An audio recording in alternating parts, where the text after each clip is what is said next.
and welcome to the Knitpicks podcast. This is Stacey Winklepleck. I'm the Outreach Content and IP Director at Knitpicks. I think I put that out of order, but who cares?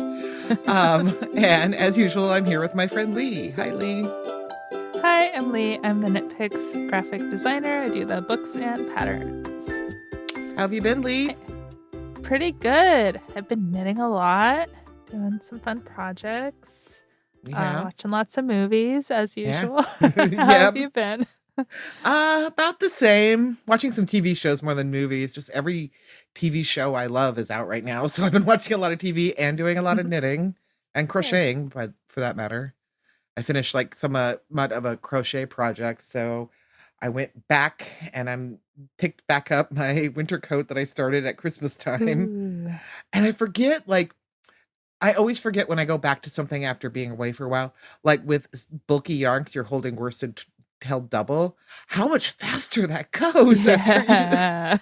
It's so funny. I was just like working on the sleeves and, sleeve land, but it's like going much faster than I was expecting. I'm knitting them 2 at a time like I did with game day. So I'm like, it takes pressure off when it comes to, especially with this one, it's like, when you're decreasing for the arms and the sleeves, you do it every 5 rows. You do a decrease, whatever your pattern.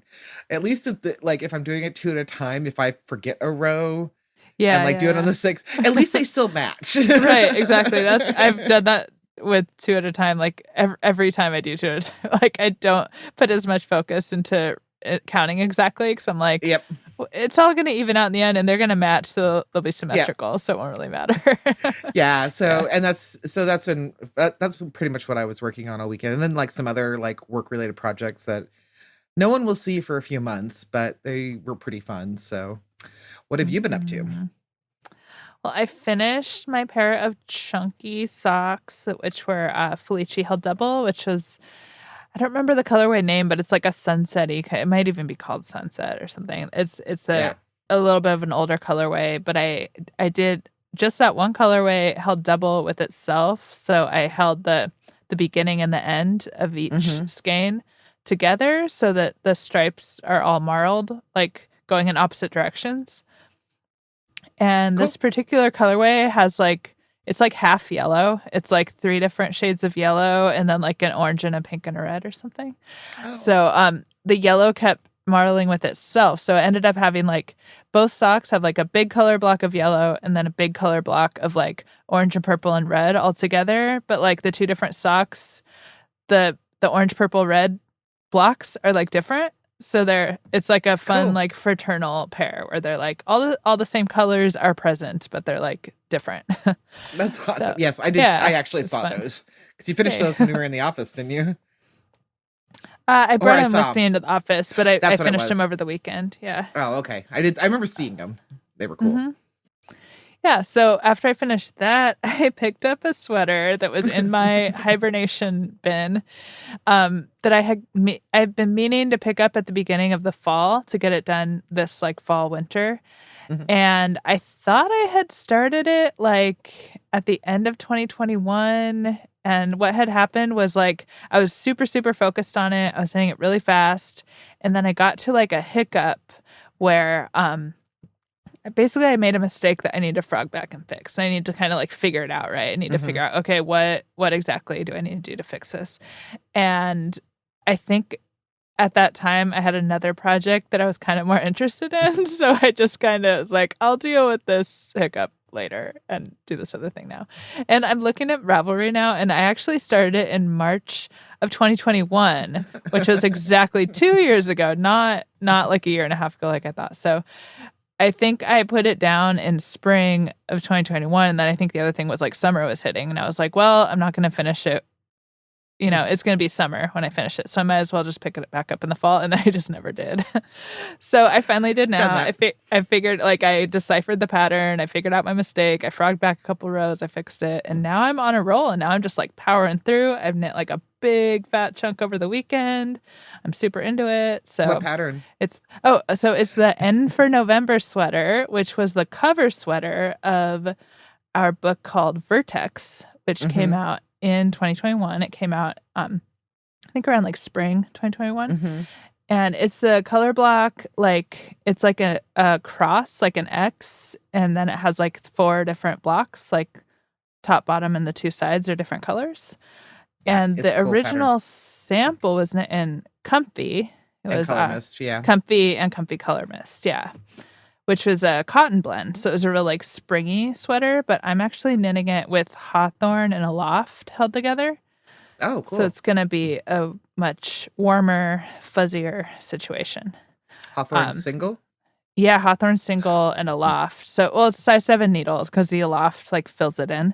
And I Mhm. actually knit another sweater in hawthorn and aloft on size 7 needles, in the past, in 2020, I think I did, and I love the fabric that it makes because it's, like, an open drapey, but then it doesn't look holey because of the aloft, Mhm. um, and it's warm, but it's not too warm because it's a little bit open. It's a really comfy to wear, soft, nice fabric, so I'm excited.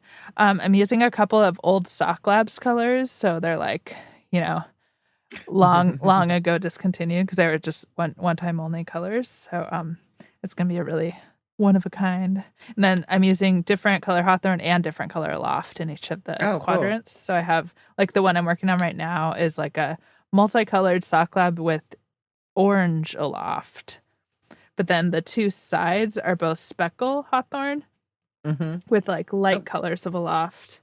Looking at it right now, I'm like, "Are they the same aloft, actually?" They're, Oh. like, much more subtle. So it's, like, the top and the bottom are, like, the bright, wild colors, and then the Mhm. 2 sides are, like, the more subtle speckle colors, so it's, like, it's not too much. I guess we need to have this as a video podcast so we can show off these knits, Yeah. but we'll Well, try I'll to get a picture. definitely Yeah. yeah, I have some progress pictures on my Ravelry projects, so that'll definitely be linked in the show notes. I'm excited to just power through and finish it while it's still a little bit cold, before it's, like, full on spring. So I can well, maybe put it up on the Instagram.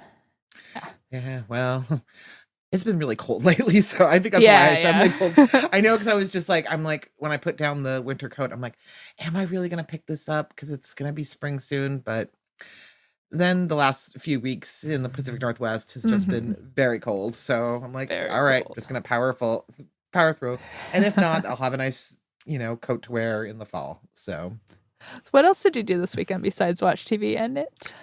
well, I took a class, well, not a class, it's more of a seminar or workshop, however you wanna say it. It's with, Julie Robinson. She had her first, seminar called Trends in You, and it's all Mm. about trends. She's a knitwear designer, so, um, it was really fascinating, and pay a lot of attention to trends, not for myself because I wear the same clothes I've been wearing for the past 10 to 15 years, but, it was just really interesting to see how I find them really fascinating, and of course, I use them when I'm trying to determine, like, what collections we should put together, like, what is trending, like, not everybody pays attention to trends, like, on a conscious level, but I think on an unconscious level, you keep seeing the same thing over and over, and you're like, "Yeah, I wanna make this, stripy sweater or whatever that's in this particular cut." So, it's really Mhm. fun. I love looking at trends. I know a lot of people laugh when they see, like, the high-end, like, mood boards and fashion trends from, like, the top designers, like, fashion, like, that are wild and out there, but Mhm. I love looking at them, and finding, like, just, like, one piece, like, I'm like, "Oh, I really love that cable, and I love how that cable, like, moves in this particular direction," and then trying to find a design or design a collection around that kinda thing. That's kinda how the Modern Cables collection, the Unparalleled we just did, was because I was really fascinated with seeing a lot of trend boards, like, showing these cables in weird places Mm. placements and going in different directions. I'm like, "Oh, we Cool. should definitely do a cable like, a collection like that." So, that's why Yeah. the Unparalleled had kind of a more modern feel just because it was just something that I thought was cool, and I thought everyone else would really enjoy, like, seeing something unique to do with cables that is not like the traditional, cabled, sweater that you wear all winter long, so but yeah, and it Cool. was really fun. I really like Julie Robinson. I've worked with her in the past as a tech editor, and she's great. She had a lot of things to say, and a couple of the thought exercises were really fun. Like thinking back to, I think she used the year 2013 and try to think of what was trendy then and what was trendy now. Or I guess Mm. 2015 maybe.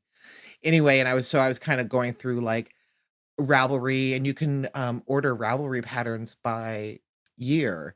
So I was kind of looking what the top patterns were that year, and it was a lot of shawl. Like what I was noticing was like a definite trend of like geometric shapes and colors on shawls, like Mhm. stripes and like going in different directions. And Mhm. I don't know, it was really interesting. And Yeah. I'm like, yeah, that's right. Like beachcomber is a good example. The beachcomber shawl that we have on the site in the IDP program by Chelsea Bercampus, that was kind of similar to what I was seeing a lot of, and that came out, I think it was 2015. So anyway, Mhm. I just found it really fascinating. So Yeah, it sounds was cool. early on a Saturday morning for me. It was 8 a.m., which isn't that early during the week, but on Saturday mornings I was like kind of like groggily sitting there. Luckily it was Mhm. on Zoom and I didn't have to turn my camera on, so no one had to see me. But and you also did something pretty fun this weekend. Yeah, I also got up early on a weekend morning because Friday's part of my weekend. On Friday, I went to my old graphic design school to talk on a Oh, panel cool. of alumni about like our jobs and what we do and how it's different from school projects and just all kinds of stuff and answered questions the students had. And it was fun because all the other graphic designers on the panel all do like mostly digital, like mostly like branding stuff or Mhm. web-based stuff. And so I was the only one on the panel who does print design because I do all the print books, which I really love print design. Me And I too. know it's getting harder and harder to do it. We're cutting back on print because everyone's cutting back on print. It's just Mhm. there's so many like obstacles, but I love that I still get to do it. And I love seeing my books in print. And it was fun because I actually brought all the books so I could stack them up and show everyone, like, oh, I designed like so many books. And, it's like a really fast paced kind of design cycle. Mhm. And so people could like flip through them and yeah, so the other students all came up and, like, flipped through them and looked at them and asked questions about them, and it's fun because it's mostly not knitters, and I'm used to my job being in such a knitter, yarny bubble. It was fun Mhm. to, like, show the books to people outside of that knitting community and kind of explain, like, what things about knitting patterns and knitting books, and yeah, it was a really good experience. Did you have a favorite that you've done? I was asked that. Well, I said, I actually, assumed you were. the book of the sweater I'm knitting right now, Vertex, is one of my favorites because I did the color it yourself diagrams for all the Mhm. sweaters, which I really love doing. I want to do more of that, but it kind of only makes sense to do for like color blocked projects. So I did it for the modular blanket book, I was gonna block say, I party, remember that. and for Vertex, and so that's something that I like. And then I said just the whole, Knit Bits Learn to Knit booklet project, which was Mm. 5 books that came out throughout, 2021 and 2022. So Yeah, those were really cool. I, like, designed that template from scratch. I didn't use an existing template. I did a bunch of vector illustration for it. I did tutorials for it. I wrote a lot of the copy. So that series is something I've made that I feel like I had more of my own work in than most of the stuff I do for work, which Yeah. is, other designers and stuff. Mhm. And I even designed a couple of the patterns in those Yep. books too. Yeah, I was looking at that. You didn't bring up the cute little kitty cat images they did, right?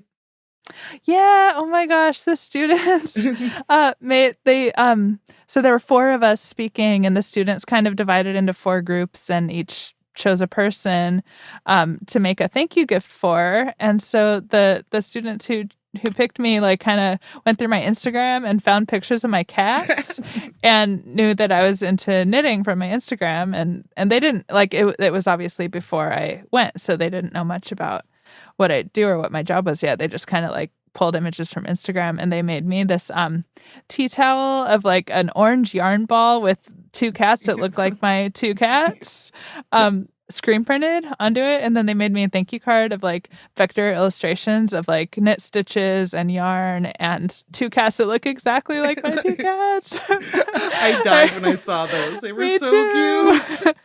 'Cause, because the tea towel is a bit more like stylized, cartoony. I mean, Uh-huh. they're both stylized, obviously, illustrations. But I didn't recognize the tea towel as being my cats exactly. It was just like two cats. But then I looked at the card and I was like, oh no, this is my cats. Like this isn't an accident. Like this is actually my cats. I Yeah. love it. Yeah. Those were so cute. That's what I was so delighted by when I saw that. I was so happy. Yeah. Me Anyway, too. so we've got a pretty exciting episode for everyone today. We are going to be talking to one of my all-time favorite designers, Holli Yeoh. It's coming up. Mm. We did an interview with her, and she is fantastic. Yeah, and the reason we're talking to her is because today, the day that this podcast launches, we have a new mini ebook of 5 garment patterns. They're all designed by Holli, which is the first time we've done that in my time here at this job. I think in the past we did like designer collections, but it was like at least 5 or more years ago. And one of the ones that we did in the past was our producer, Andy Satterland. Yes, I've known Andy for a long time. Yeah. That was quite a while ago. But yeah, we just decided we kind of go into it in the interview a little bit, but it came down to the fact that Holli submitted so many patterns for our spring collections that we could not narrow it down, and we're like, let's do a whole collection of her because her stuff is so amazing. I love Holli. I've been working with her for a long time, and those pattern Belle Époque. La Belle Époque is the name of the ebook that's coming out French, today. yeah. La Belle Époque. La Belle Époque. I don't speak French. Well, I did take 3 years of French in high school and college, but I still can't speak it. Anyway, it is a great collection of really wonderful pieces that I really feel like show off Holli's like to me, a very distinct design style. It is beautiful. I'm so excited. Yeah, and we'll get into details about it and the specific patterns and stitch patterns and everything all in the interview. But yeah, definitely check that out. If you're listening to this podcast the day it came out, the book came out today. So yeah, check it out. Check it out. So anyway, all right, we're going to take a quick break and we'll be right back with Holli.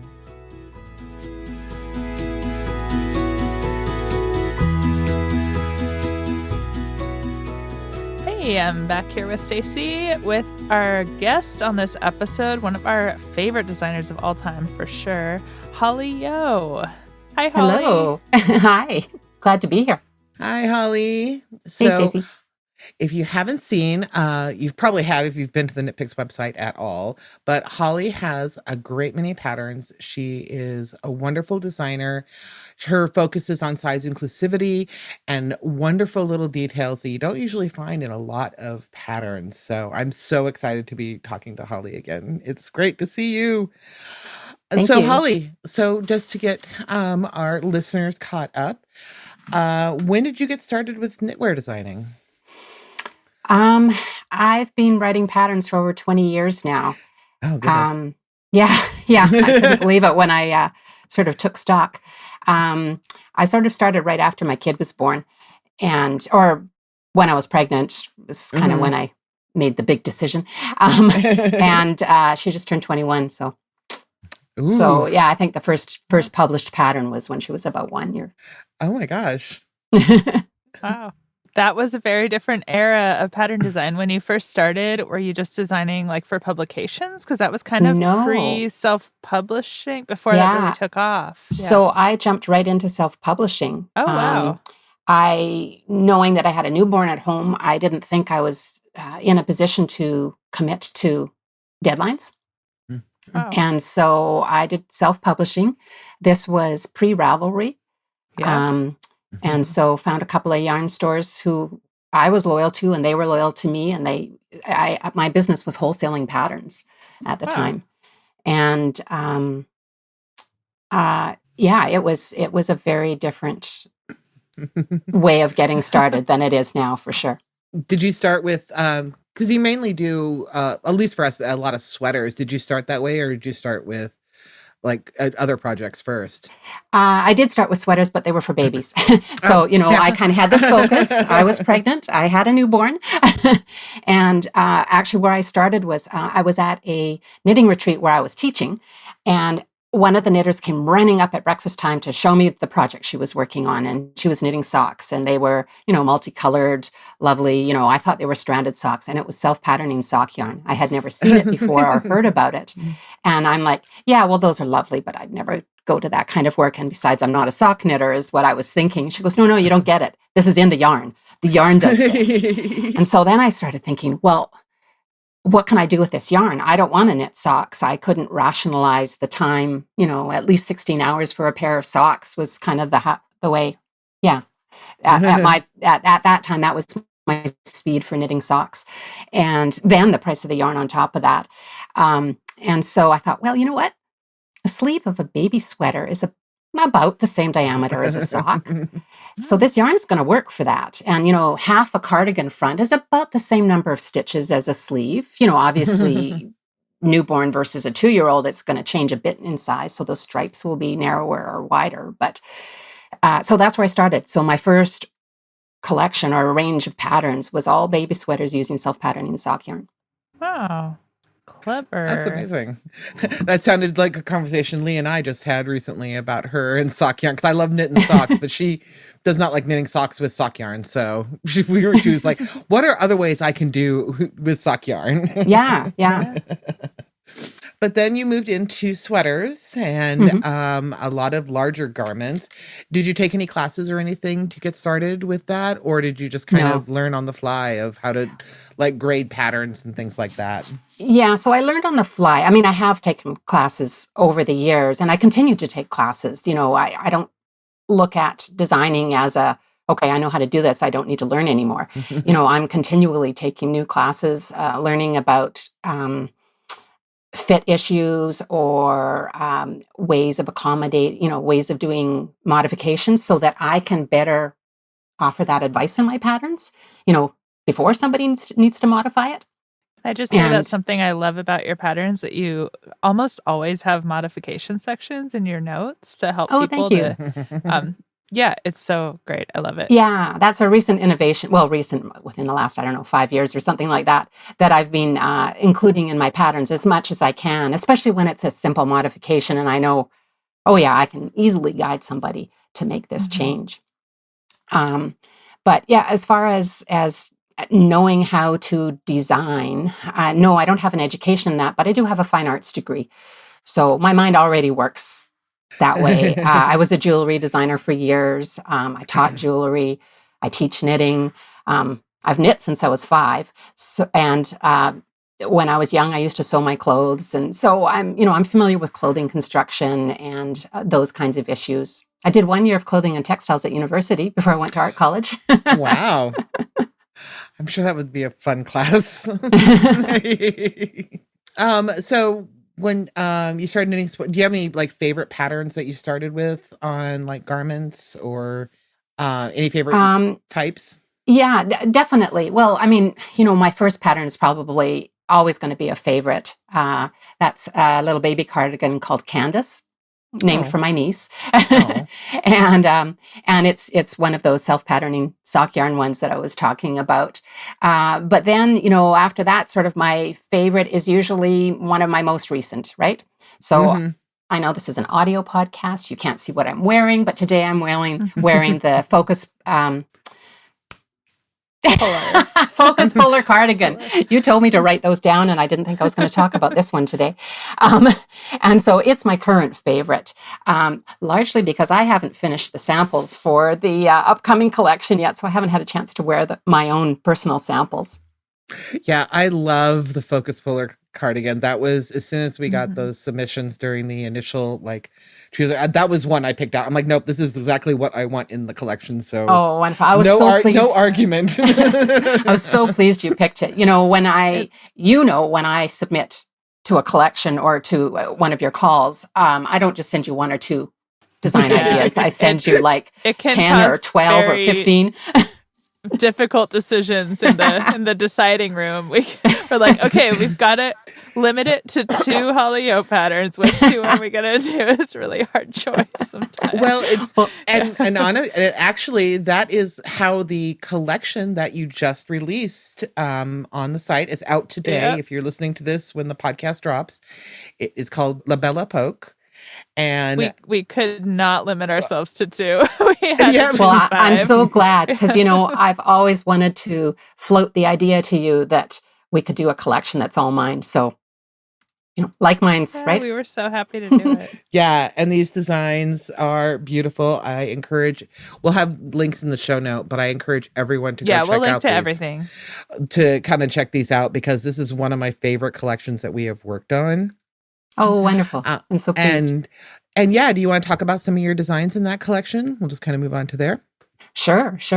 So, oh gosh, they're all kind of neat. I think maybe my favorite one in this is the Sylphide cardigan.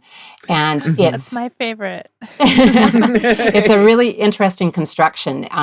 You start it, so it's a cardigan. The back is worked bottom up, and that's usually my approach for sweater design is bottom up in pieces. I think seams are really important in garments. So the back is bottom up. There's nothing crazy about the back, but the fronts are knit side to side. They're knit from the button band, that's the cast on edge, out to the side seams. And there's some short row shaping for a bit of waist, gentle waist shaping in that. The whole neckline and everything is worked, at the end of a row or beginning of a row, as opposed to, well, no, like that. Anyways, now I'm getting it muddled in my mind. But everything is not where you are used to doing it if you're used to doing a bottom up or top down construction for that matter. And then the sleeves are conventional; they're bottom up, and it's all seamed together. And it has my my preferred shoulder seam, which is an English tailored construction where the front pieces are longer. The armhole is deeper than the back, and it goes around the shoulder to the back. All the shaping is done on the back. And so it makes the knitting easier, and it's a better fit. And sometimes when those shoulder seams are on the very top of your shoulder, they fall to the back or the front. They never stay put. Well, this way I've decided where they're going to fall to, and then they stay put. Cool. And it has a really beautiful Art Deco inspired lace pattern. Yeah, thank you. Yeah. I totally missed that part of the description. Yeah. So the lace pattern in it, I've got it going sort of straight up the back and then moving sideways out the front. And I played with that, those sort of arches in the lace pattern to get different effects. Yeah, I just love, I don't know. I was just so happy to be collaborating with you on that. I love what we did with the colors too. And just for our listeners behind the scenes, usually I choose the colors. I work with the rest of the staff, but with this one, Holly actually chose the colorways. We had some inspiration boards. We went back and forth. And I love how bright and vibrant all of the patterns turned out. I love it so much. So, and that was all from Holly. I remember she sent me some photo ideas, and I'm like, that is it. That is exactly what we want coming out in springtime. These bright, happy colors. Wonderful. Well, and I was curious to see how you usually pull together colors for a collection. As a designer responding to your calls for submission, yes, I see the colors with your little yarn swatches, and sometimes I struggle to make my submission fit because maybe they aren't my colors, Yep.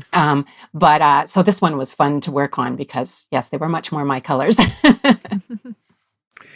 Yeah, and I love in a couple of the photos we were showing that you can actually layer a lot of these pieces together too if you want to make the cardigans with the shells, and we did a couple of shots with those, and I think it's such a wonderful encompassing collection. So I love it.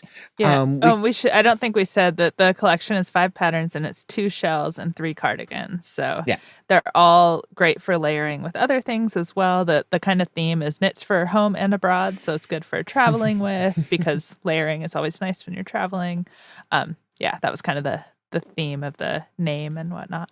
Well, and although it's a spring collection, it'll move really nicely into, I think of it more as a 3-season collection. It'll move really nicely into summer and then back into fall again, just by layering up.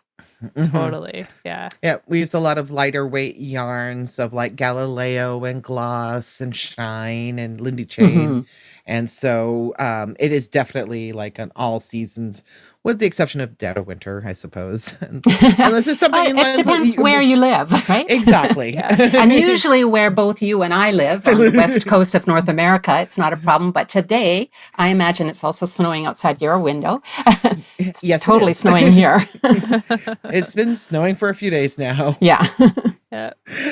I know we a little behind that. You had just gotten back from a vacation, and I remember being just so jealous of all the places you were going. So I'm like looking out in my the dark skies. um, so let's talk about a couple of the other.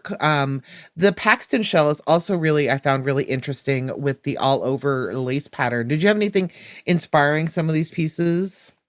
Oftentimes, it's a stitch pattern from a stitch dictionary or something like that. And sometimes it's even an old design. And I don't mean that in a negative kind of way. A design idea I came up with that for whatever reason didn't ever get selected or I didn't ever develop, but always wanted to do. So I was so pleased that you chose that one, because that one I've had, in my mind for a really long time.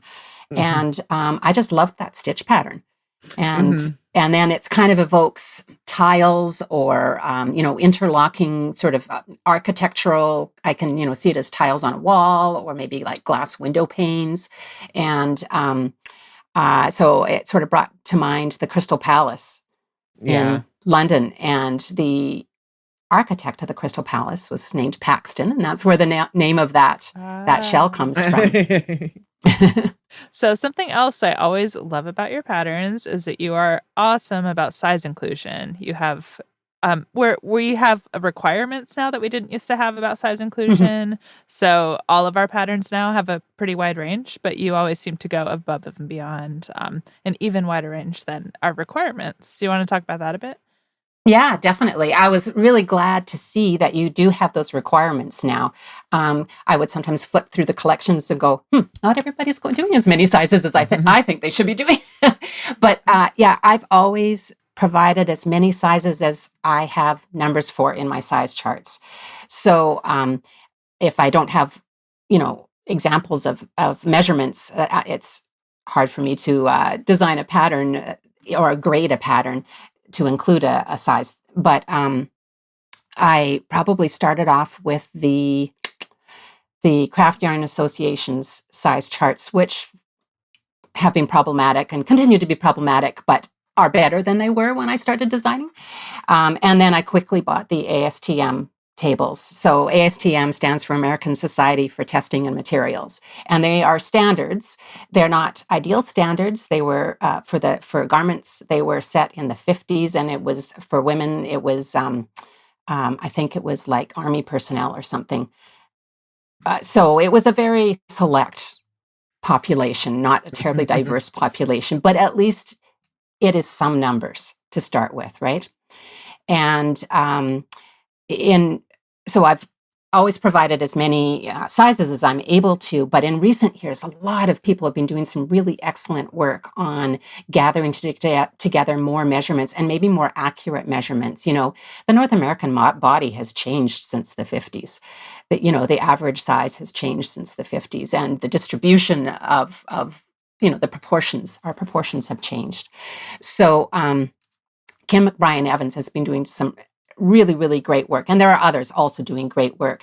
And she's recently come out with a new size chart based on surveys that she's been running and having people contribute sizes. And she can still take that information if you want to track her down. Actually, I can probably provide you with a link to that. That would be awesome. Cool. We'll link that in the show notes if anyone is interested. Fabulous. Awesome. So I'm really excited that this collection is my first foray into using her new numbers. And one big difference that I noticed was the size difference between the upper chest, which is the measurement just below you, like right up in your armpits, and then the full chest measurement. So typical garments are made for a B cup, and that doesn't mean your bra size. It's garment design speak for the size difference between that upper chest and full chest, and that's a 2-inch difference. But we've noticed that with or in Kim's charts, the size difference changes the the larger the overall body size goes up, right? So that difference between that upper chest and full chest, it can be 4 or 6 or more inches. So I've incorporated that. So sort of the mid-range sizes, I've got a 4-inch difference. So that's D cup. And then the upper sizes, I've got a 6-inch, no, a 4-inch. Sorry, I don't have the numbers right in front of me, so now it's all blurring. But it's an F cup. And I And think your newer patterns even include some of that information in the notes as well, just to kind of let the knitter know how it works so that they can make Definitely. modifications if they need to. definitely, awesome. and I include that because if you're choosing your size based on the finished chest measurement, and you don't realize that I've actually added inches to that, then you could end up choosing the wrong size, right? So I've provided that information so you can try to get the best size for your body. Yeah, it is incredibly detailed and fascinating. I remember when Lee was doing up the schematics for that, she was showing me those. Some of those patterns have a lot more numbers in the schematics than most of our patterns have. Yeah. Sorry. So you- I don't showed it to apologize. Stacey, and Stacey was like, "Should we edit it down?" I was like, "No, it's awesome. It's put all the numbers." Yeah. You want to get the best fitting garment for your size, and it's definitely Lee and I have talked about that a little bit too, because both of us are sewists and sew our own clothing, and it's a similar kind of thing where you're taking all of these measurements to make something that fits your body completely. So, and I love it. So far this year, you have put out 2 patterns with us in our cable collection. That's And right. then Unparalleled. We should say. unparalleled, which I love, the trapezoid shawl. Flying And trapeze. Flying shawl. trapeze sorry, Yeah. trapezoid shawl, I believe, was the original name, was it was not? my working title. Yeah, I have a Going back working to- title, and then I change it at the last minute on you. I think this was our discussion before we started recording, but of like naming and like coming up with names, and Holly and I are both bad at remembering names because they change, and then we just have the original name stuck in our head. But so then you have this 5 pattern collection. So what do you have next for 2023? Well, more things for knitpicks. Yeah. I've got a sock coming out in your upcoming sock collection. Yay. I love that stuff, by the way. And it's another pattern that I've sort of had in the back of my mind for a really long time. So I hope people will enjoy it. And I have a pattern that will be coming out, I think, in the fall. So we're just in discussions now. I'm trying to figure out how much yarn I need so that you can send me yarn so I can start working on that one. And then for non-knitpicks projects? So that's all I've got, I think, on my books right now. I just came back from a long traveling. I mean, I was traveling for about 6 weeks. And so when I do that, I try to clear my plate so that there's very little I need to work on while I'm away. And that sort of bumps everything out of alignment for me. So you have a call coming up. I'm mulling that over in the back of my mind, trying to figure out what I'm going to submit to that call. So there'll be that. And then I think you have some classes or some courses that you've been working on as well, correct? Yeah, that's right. So I recently finished up an epic course for the School of Sweet Georgia. It's an online platform for taking classes. It's a member-based school where once you're in, you can take any of the classes. So it's really good value. And amazing. you don't have to be a member forever. You can just be a member for as long as you need to take a class or take 10. So the class that I did for them is called Fundamentals to Finishing Knits. And it started off as a finishing class. But, the class that I teach in person on finishing, I talk about, yarn selection, cast-ons.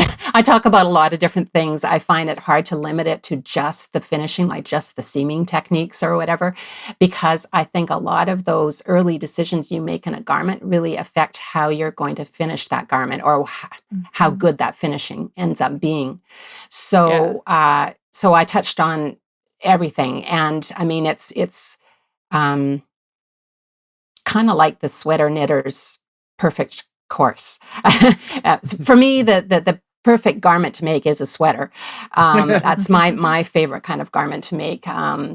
Cardigans particularly, and I designed a trio of cardigans, or the same cardigan in 3 different yarn weights, to go alongside the course. And you can buy the cardigans on their own.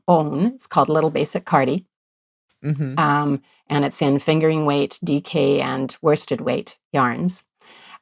Or you can get them for free if you sign up for the course. And we'll provide you with a link in the show notes. Oh, and I Yeah. might even have a For little sure. coupon code for you. Oh yeah. Hooray. So check out the blog post for the show notes with the coupon for sure. Yeah, that sounds fascinating. I mean, I'm not surprised that you would be teaching something like that, because your especially your cardigan, not just your cardigans, but your cardigans stand out to me as something that is just so wonderfully finished, and from the start is like a wonderful project. Your cardigans are just fabulous. We were talking about Oh, that thank you. also. Thank Also, you. before the recording, we were talking about how much we love like some of your patterns and cardigans, and they are just so wonderfully designed. So Thank you. Thank you. And I try to put as much of those finishing things Mhm. into the instructions. Yeah. So, some instructions might say increase at the beginning and the end of the row.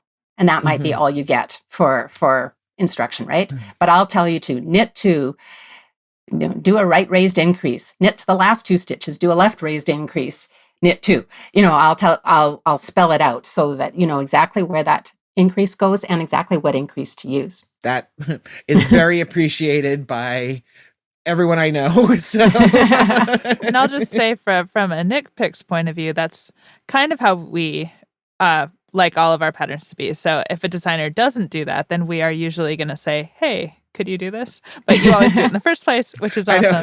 awesome. But if you get any of our books within the last 5 years or so, that pretty much all the patterns are going to be like that. But you will also include, well, we already talked about modifications and notes, but like seaming methods and just anything. You pretty much walk the knitter through everything they need to get the perfect garment. Which Yeah, is yeah, because I great. totally want the knitter to succeed, right? I want them to Yeah, yeah. love what they've spent hours knitting, and Mhm. and I've got a lot of information to impart. Yeah. And I am opinionated. But basically, And I I want you to love your garment. So as the editor of the patterns, I don't do tech editing, but I do style editing to kind of make all the patterns consistent within a pattern and just general copy editing. And I always love how there's usually, or pretty much always, like back and forth between us. Like my edits, you always look at very thoughtfully and you'll respond and you'll ask me reasons why I edited things certain ways, which means that you're really, thinking a lot about all the edits that get made to your pattern, which I appreciate and I think is awesome. That's great. That feedback means a lot to me because, we're all doing this in a vacuum.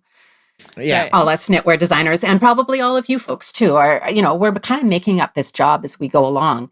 And so I Mhm. don't know what other people do. I only know what seems logical to me, right? So if somebody makes an edit to something I've done, and even before it reaches your hands, Lee, when the tech editor makes a change, for myself, I have to make sure that that math makes sense for me, that I can recreate that math. Mhm. And I have no idea what other designers do. All right. Well, thank you so much, Holly, for talking to us today. It's Oh, been you're wonderful. welcome. It's been so wonderful to talk to you. We're all big fangirls here. It's mutual. So It goes both ways.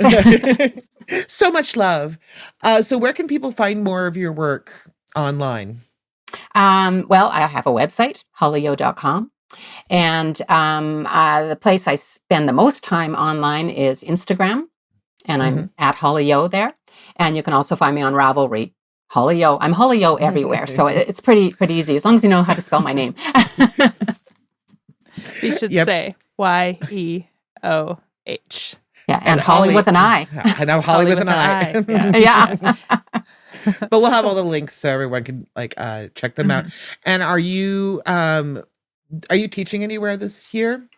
Yeah. So I don't. The only thing I have lined up is something on the Sunshine Coast here in BC in the early fall, beginning of September. So if any of you are local to the Vancouver mainland or the Sunshine Coast, Excellent. Yeah, and my local yarn shop, I'm sure I'll be doing something with them soon. Sweet. Awesome. Well, thanks again, Holly, and check the website in a couple of weeks for even another pattern from Holly. Thank you. You're welcome. Thank you. This podcast was originally created by Kelly Petkin. It is produced and hosted by me, Lee Meredith, and Stacey Winklepleck. Produced by Andy Sanderland with additional production and editing by Chase Ryan. We recorded this episode in the Pacific Northwest, where we're still staying cozy knitting on the couch. From everyone here at knitpicks, thank you for joining us. The views and opinions expressed in this podcast are those of the individual participants. They do not necessarily reflect the opinions or views of the Crafts Group LLC or Premier Needle Arts. All the yarn, tools, and patterns mentioned in this episode, along with all the inspiration a knitter could need, can be found on our website at knitpicks.com. If you'd like to be on our podcast, leave us a voicemail. We'll be checking it regularly and using your calls in later episodes. To leave a voicemail, call 360-334-4847 and record your message. You can also record a voice memo on your phone and email us that audio file at podcast@knitpicks.com. Like and follow us on your favorite social media platforms: Facebook, Twitter, Instagram, Pinterest, and YouTube at knitpicks. Rate and review us wherever you listen to this podcast. Until next time, happy crafting. Sorry, one of I didn't know who was starting. Go ahead, Lee. You want me to go? Okay. Okay, let's cut this part. I was just gonna start talking. Yeah, about I was gonna ask you what else to do. Okay. Okay, go ahead. Well, let's do that. You can ask me. There's some bloopers for you. Okay. I don't know if they're actually funny. Here we go. Sorry, Chase. You get to edit more stuff out.